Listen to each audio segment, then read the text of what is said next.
কেন জানি মনে হচ্ছে শেখ হাসিনা হয়তো তার হৃত গৌরব ফিরে পেতে পারে, হয়তো আবারও বাংলাদেশের শাসন এসে বসার সুযোগ পাইতে পারে। অবশ্য তার জন্য আপনারা যারা দেশে বিদেশে আছেন, বিদেশিদের সহায়তা লাগবে। এবং আমার মনে হয় আপনার অনেক বিদেশি বন্ধুরা, বিদেশি রাষ্ট্ররা হয়তো ওনাকে সহযোগিতা করতে ইতিমধ্যে প্রস্তুতি নেওয়া শুরু করে দিয়েছে। এবং নরেন্দ্র মোদী পরিষ্কার করে বলে দিয়েছেন, শেখ হাসিনাকে পুনর্বাসিত করা আমার দায়িত্ব। আমার বন্ধু দেশ, আমার পার্শ্ববর্তী দেশ, সেই দেশে মুক্তিযুদ্ধের পক্ষের শক্তি শেখ হাসিনাকে পুনর্বাসিত করা আমার দায়িত্ব। আমি যেমন দেশমাতা খালেদা জিয়ার পাশে দাঁড়াতে বলেছিলাম, দাঁড়াবো বলেছিলাম, অঙ্গীকার করেছিলাম, তেমন ভাবে যদি আজকে অঙ্গীকার করে তিনি শেখ হাসিনার পাশে দাঁড়াবেন, এডম আছে বাংলাদেশে কিছু করার? মোদি বাদ কথাটা বলে নাই যে খালেদা জিয়ার জন্য আমার সকল চিকিৎসা লাগুক, যা কিছু লাগুক, ওনার জীবন বাঁচানোর জন্য যে কোনো প্রচেষ্টা আপনারা চাইবেন, আমি সেটা করতে প্রস্তুত। তার মানে বাংলাদেশের একজন সাবেক প্রধানমন্ত্রীর জন্য তিনি যে কোনো ত্যাগ স্বীকার করতে, যে কোনো কাজ করতে জনতার কাছে ওয়াদাবদ্ধ হয়েছেন। কেউ তো প্রতিবাদ করেন নাই, কেউ তো বলেন না আপনার সাহায্য চাই না আমরা, কেউ তো বলেন না যে ভারতের কিছু সাহায্য। 3 দিন তো চলে গেল। আগামী দিনে যদি বলে যে একজন প্রধানমন্ত্রী চলে গেছেন, আপনারা চিকিৎসা করতে পারেন নাই, বাঁচাতে পারেন নাই, আরেকজন সাবেক প্রধানমন্ত্রীকে আমি আমার দেশে মরতে দিব না, আমি তাকে তার দেশে তাকে পুনর্বাসিত করব, তখন আপনি কোন যুক্তিতে মোদির সেই প্রশ্নের জবাব দিবেন? পাকিস্তানের টুনকো রাজনীতি দিয়ে চলবে?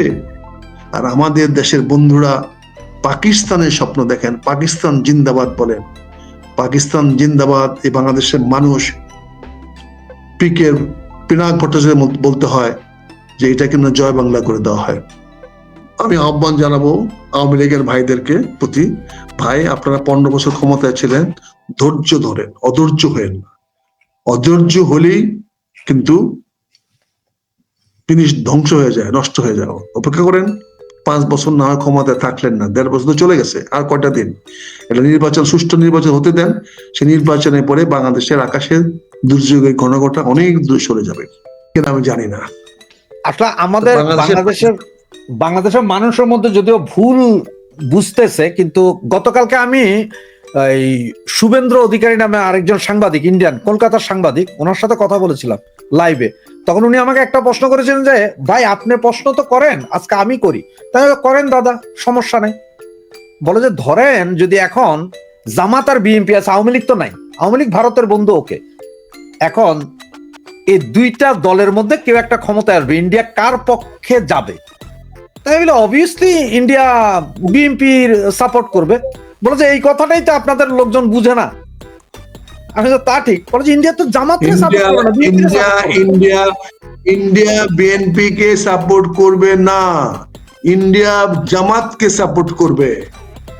তার হিন্দুত্ববাদ ভারতে শক্তিশালী করতে হলে তার দুই পাশে ইসলামিক ফান্ডামেন্টালিস্ট দরকার পড়বে, কারণ সে তাদের হিন্দুদেরকে বুঝাতে পারবে যে ওই যে আসতেছে, ওই যে হাজার বছরে আগে রাজা বাদশারা, তোমরা রাজারা মারামারি করতা, কাটাকাটি করতা, যেভাবে তোমাদের রাজা মহারাজারা হারিয়ে গেছে, মুসলমানরা এসে দখল করেছে, 17 জন সৈনিক নিয়ে ইখতিয়ারউদ্দিন মোহাম্মদ বুখতিয়ার খলজি চলে আসছে, যেখানে মোহাম্মদ মীর কাসেম তোমাকে দখল করে নিয়েছে সিন্ধু প্রদেশ। এরকম করে আবার ওরা কিন্তু দখল করে নেবে মুসলমানরা। ফলে বাংলাদেশের সীমানায় থাকুক মুসলমান, কিন্তু আমার সীমানায় কোনো মুসলমান থাকবে না, এখানে শুধু হিন্দুত্ববাদ থাকবে। মুসলমানকে বলবে পরে ভারতে যারা আছে, ভারতে যারা মুসলমান আছে তাদের বলবে যদি ভালো চান, আপনাদের ভালো লাগে, পূর্বে বাংলাদেশ আছে, পূর্বে আপনাদের পুরনো ইস্ট পাকিস্তান বানিয়ে দিয়েছি, এবং পশ্চিমে আবার পশ্চিম পাকিস্তান বানিয়ে দিয়েছি, আপনারা আল্লাহর ওয়াস্তে ওখানে চলে যান। এটা হিন্দু রাজ্য, হিন্দু রাষ্ট্র। আপনার মতো পুষ্কারা যদি বলতে পারেন ইসলামিক রাষ্ট্র, এখানে ইসলামিক থাকবে, আর কেউ থাকবে না, ভারত 160 কোটি দেশের ভারত বলতে পারবে না এখানে শুধু হিন্দু থাকবে, আর কেউ থাকবে না। না, আমরা তো গাজবাতিল হিট করার জন্য যাব, আমাদের তো 50 লাখ জোগাড় আছে না, গাজবাতিল হিট করব, আমরা তো গাজবাতিল হিট করার জন্য যাব। আমাদের নেতারা তো এখন বলতেইছে 50 লাখ আছে, গাজবাতিল হিট করার জন্য আমরা যাব। জান্নাতুল হিন্দ করার দিন তো এই জন্য তো বলছি, জান্নাতুল হিন্দ করার সুযোগ হইতে পারে যদি তাদের মধ্যে অনুক্ত হয়। মমতা ব্যানার্জি আর যদি ওই বিজেপি ঝগড়া করে সুযোগ নিতে পারে ওখানকার মুসলমানেরা, তখন ডেকে নিতে পারে, যেটা অতীতে হয়েছে। এই জন্য তারা বলছে রাজা মহারাজারা ঝগড়া করেছে, অত্যাচার করেছে, ফল হয়েছে বাংলাদেশে এই ভারতে ইসলামের প্রবেশ। কাজে এখানে -2 ব্যক্তির হয়ে গেছে, এটা রিলোড করার না, it is already past tense হয়ে গেছে। এখন একজন পৃথিবী থেকে চলে গেছেন, যাকে আর ফিরিয়ে আনা যাবে না, আর আরেকজন বেঁচে আছেন, ব্যক্তিগতভাবে ফিরে আসতে পারেনি কিনা সেটা সময় বলে দিবে। তবে কেন জানি মনে হচ্ছে ফিরে আসার সম্ভাবনাটা প্রকট হয়ে উঠছে দিন দিন। অনেকে যে বিদেশি কোনো শক্তির কারণে হয়তো উনি আসতে পারছেন না। আমি আজ থেকে 4 দিন আগে আপনাদের টেলিভিশনে বলেছি যে ভারতের উপর দিয়ে আসতে ভারত বাধা দিবে না, আফগানিস্তানদের উপরে আসতে আফগানিস্তান বাধা দিবে না, এবং ইউক্রেনের উপরে দিয়ে আসতে বাধা দিবে না। লন্ডন থেকে সরাসরি ফ্লাইট আসলে যে কয়েকটা দেশ, মেজর দেশ, সেগুলো একটা ইউক্রেন, এদিক দিয়ে এসে আফগানিস্তান, তারপরে দিল্লির উপর দিয়ে এসে ভারতে হয়ে আসে আমাদের বাংলাদেশে আসবে, এখানে কেউ বাধা দিবে না। এবং নরেন্দ্র মোদী কত বড় দেখেন রাজনীতিবিদ, তিনি পরিষ্কার করে বলে দিয়েছেন যে আমি ওনাকে সকল চিকিৎসার জন্য সকল নিরাপত্তার ব্যবস্থা আমি করব। উনি দেশমাতা খালেদা জিয়ার কাছে কিন্তু ফাইনাল একটা মেসেজ বাংলাদেশের মানুষের কাছে রেখে গেল যে দেশমাতা খালেদা জিয়ার জন্য উনি সর্বাত্মক সহযোগিতা করতে প্রস্তুত। এখন হয়তো উনি বলতে পারে আমাকে লাস্ট মুহূর্তে জানিয়েছ, ওনাকে রক্ষা করার জন্য তো আমি কিছু করতে পারলাম না, কিন্তু আমার করার পুরা প্রচেষ্টা আছে। তার মানে তিনি বাংলাদেশের মানুষের সহানুভূতি পেয়ে গেলেন, তাই নয় কি? আমরা আশা করছি আল্লাহর রহমতে আশা করছি যে একটা খবর আপনারা হয়তো আগামীকালকে পাইতে পারেন, পাওয়ার সম্ভাবনা তৈরি হয়েছে। আপনার কথা শুনে বা পেপার পত্রিকার যা বুঝতেছি, আমার মনে হয় যে এটা আবার 16ই ডিসেম্বর কোনো ঘোষণা দেয় কিনা ওনারা যে উনি আর নেই, সেই চিন্তা অমূলক না হয়তো। আপনারা হয়তো কাল পরশুর মধ্যে একটা সংবাদ পাবেন, সেটা কি সংবাদ আমি জানি না, তবে হয়তো অনেক প্রশ্নের উত্তর আপনারা পেয়ে যাবেন। আপনার দেহটা বাংলাদেশে, আত্মাটা পরকালে। আমার এই বিষয়টা নিয়ে আসলে আর আপনাকে প্রশ্ন করার মতো আর কিছু অবকাশ নেই। আমি আমার ফ্র্যাঙ্ক কনফেশন দিলাম। জি, আমি আমার অনুভূতি, আমার দৃষ্টিভঙ্গি, আমি পারিপার্শ্বিক দেখে বললাম যে উনার নিতর দেহটা বাংলাদেশে এখনো এভারগ্রিন হাসপাতালে আইসিইউতে আছে, কিন্তু ওটার ভিতরে কোনো আত্মা নাই। সে আত্মা ইতিমধ্যে চলে গেছে আল্লাহর কাছে। নাটকটা হচ্ছে, নাটকটা আপনারা বন্ধ করেন, কারণ নাটকটার উদ্দেশ্য হলো দেশমালা খালেদাকে সুস্থ দেখায়া তারা একটা অ্যাম্বুলেন্সে করে অত্যন্ত গোপনে বিমানবন্দরে উঠিয়ে দিবেন এবং ওনাদেরকে বলবেন যে আমরা একটা বিশাল এয়ার অ্যাম্বুলেন্সে করে লন্ডনে চিকিৎসার জন্য পাঠাচ্ছি। কিন্তু লন্ডনে পৌঁছার পরে ওনার একটা নিথর দেহ বেরিয়ে আসবে সেই অ্যাম্বুলেন্স থেকে। তখন সবাই বলবেন কিছু করার ছিল না, তো লং জার্নি, উনি সেটা করতে পারে নাই। ডাক্তাররা আশা করেছিল কিছু হবে না, কিন্তু হয়ে গেছে। এটা তো দৈব দুর্বিপাক, আমরা কি করতে পারি, আল্লাহর উপরে তো আমাদের কারো হাত নাই। এই নাটকটা সাজায়েন। তারেক রহমান সাহেব এসে হয়তো মায়ের বুকে আশ্রয় করবে, কিন্তু আমাদের কথা তারেক রহমানের বুকে আশ্রয় পড়ে না।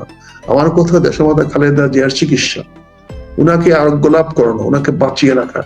উনি তো ওনার ছেলেকে দেখতে পারবেন না, সে লন্ডনে চিকিৎসার নামে নিয়ে গিয়ে ওনার নিতর দেহটা যখন বের করবেন তখন তো তিনি তার ছেলেকে দেখতে পারবেন না। এই নাটকটা করেন না। আমি বিস্তারিত মনে হায়দারের সঙ্গে কথা বলেছি, মনে হায়দার জিজ্ঞাসা করতে পারেন আপনারা এই ধরনের আলাপ করেছিল কিনা। আমি বিএনপির রাজনীতি করবো কিনা আমি জানি না, আর তারেক রহমান সাহেবের নেতৃত্বে তো করার প্রশ্নই ওঠে না, কারণ সে জ্ঞানও বড় না, বয়সও বড় না, বুদ্ধি তো বড় না, মেধায় বড় না। এটা আমার এজাম্পশন, আমি মেবি আপনার বলেন। দেশমাতা খালেদা জিয়া যেখানে আমার নেতা ছিলেন সেখানে তো তার ছেলে আমার নেতা হতে পারে না। জিয়াউর রহমান, শহীদ রাষ্ট্রপতি জিয়াউর রহমান যেখানে আমার নেতা ছিলেন সেখানে তারেক রহমান নেতা হতে পারে না। তবে আমি তারেক রহমানের কাছে আপনারা আনুগত্য আশা করছি। আপনারা যারা বিএনপি করেন, বিএনপির ভাইরা অনুগ্রহ করে এই মনোনয়ন নিয়ে ঝগড়াঝাটিগুলো বন্ধ করেন। এতে আপনাদের ক্ষতি হচ্ছে, দলগতভাবে ক্ষতি হচ্ছেন, ব্যক্তিগতভাবে ক্ষতি হচ্ছেন, আদর্শগতভাবে ক্ষতি হচ্ছেন। জিয়ার আদর্শকে ভুলুণ্ঠিত করছেন, খালেদা জিয়াকে আজকে আপনারা অপমানিত করছেন, অসম্মানিত করছেন। তারেক রহমান ছাড়া বিএনপিতে এখন আর কোনো বিকল্প নাই, কোনো বিকল্প হবে না। ষড়যন্ত্র ইতিমধ্যে স্থায়ী কমিটির মধ্যে শুরু হয়ে গেছে।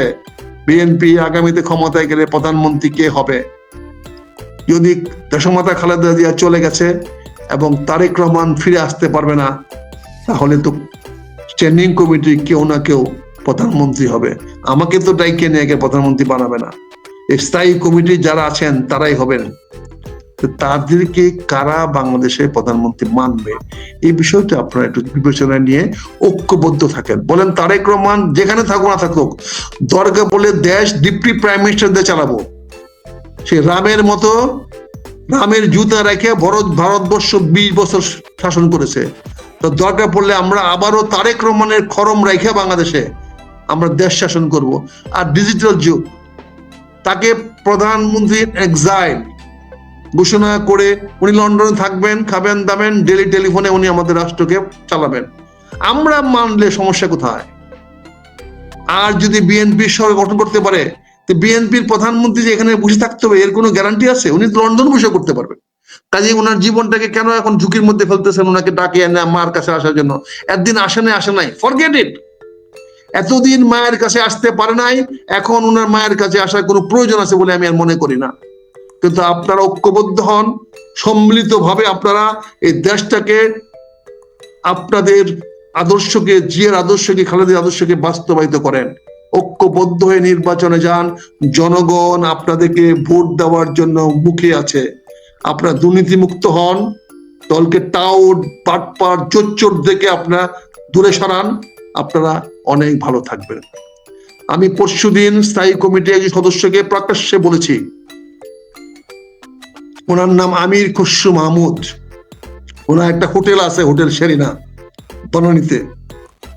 ওই হোটেল শেরিনাতে আমাদের কিছু চাইনিজ মেহমান আসলে ওনারা শেরিনাকে পছন্দ করে, বনানীর কাছে আছে, ওন থাকতে চায়, তাই আমরা তাদেরকে সেখানে রাখি। পরশুদিন কাকতালীয় ভাবে ওনার সঙ্গে আমার ওনার লবিতে দেখা হয়ে গেছে। স্বাভাবিকভাবেই আমি ওনাকে সালাম দিলাম। আপনারা তো জানেন না, ওনাকে যেন প্রথমে এমপি করা হয়, আমি টেনে এনে ম্যাডামের মির নাসিরকে মেয়র করা হবে, আর ওকে কিছু করা হবে না, ওকে নমিনেশন দেওয়া হবে না। ম্যাডাম একটা আসন ছিল, সে আসনটা ছিল আগ্রাবাদ এবং ওই এলাকায়, ওইটা হালি শহর, ওই আসনটা ম্যাডাম জিতেছিল। হ্যাঁ, সেটাকে এখন কত যায় না, সেটাকে এই আমি সুপারিশ করে আমির খসরু মাহমুদকে নমিনেশন করেছিলাম। ওই যে চিটাগাং জুট মিল কর্পোরেশনের যে ডাক বাংলো আছে না, সে ডাক বাংলোর উপরে জিজ্ঞাসা করেন, ফালু আছে, মির নাসির এখনো বেঁচে আছে, জিজ্ঞাসা করেন আমরা কি আলোচনা করে ওনাকে নমিনেশন দিয়েছিলাম। আল্লাহ ওনাকে আজকে বিএনপির স্ট্যান্ডিং কমিটির সদস্য বানিয়েছেন। আগামীতে উনি অর্থমন্ত্রী হবেন না পররাষ্ট্র মন্ত্রী হবেন না প্রধানমন্ত্রী হবেন, স্বপ্নে এখন ঘুমাইতে পারেন না।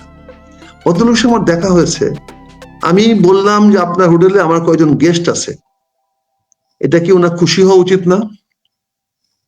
উনি আমাকে কি বললো জানেন? কি ব্যবসা খুব ভালো চলতেছে না, মানে আমি চাইনিজ গেস্ট রাখতেছি $120 ভাড়া দিয়ে প্রতি রাতে, তার মানে আমার ব্যবসা খুব ভালো চলতেছে। আমি কি ভালো কেমন চলবো? তোমাদের মতো চুর চাপটারা যেভাবে খাইতেছ, চারদিকে লুটলুট করতেছ না, তোমাদের তো আমরা ব্যবসা কেমনে করবো? তোমরাই তো যেভাবে চুরি চামারি লুচ্ছামি যেখান থেকে পারতেছো, ছিনতাই করতেছো, রাহাজানি করতেছো, করতেছো, দখল মখল করতেছো, তোমাদের কাছে আমরা কেমনে ব্যবসা করবো? তাহলে তুমি এগুলো করো। আমি তোমাদের মতো চোরদের সঙ্গে আমরা পারবো? তোমরা তো বড় বড় চোর, আমরা তো ছোট চোর হমো, পারবো? এটা কোথায় বলে জানেন? একটা সেরেনা হোটেলের লবিতে, তার সিকিউরিটি গার্ড, তার লোকজন, তার রাজনৈতিক দলের লোকজন, তাদের সামনে। এরা আগামী দিনে প্রধানমন্ত্রী হতে চায়, এরা তারেক রহমানের জায়গায় বসতে চায়। কত বড় দৃষ্ট তাদের দেখেন।